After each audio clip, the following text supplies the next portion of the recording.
திருநீரில் மருந்திருக்கு தெரியுமா? அதை தினம் அணிந்தால் புகழிருக்கு புரியுமா?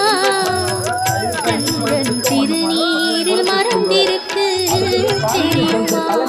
அதை தினம் அணிந்தால் புகழிருக்கு புரியுமா?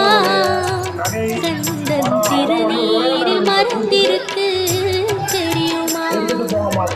நெற்றிக் கண்ணில் பிறந்தவனே தெரியுமா? அவனை சுற்றி வந்த பலன் இருக்கு புரியுமா? நெற்றிக் கண்ணில் பிறந்தவனே தெரியுமா?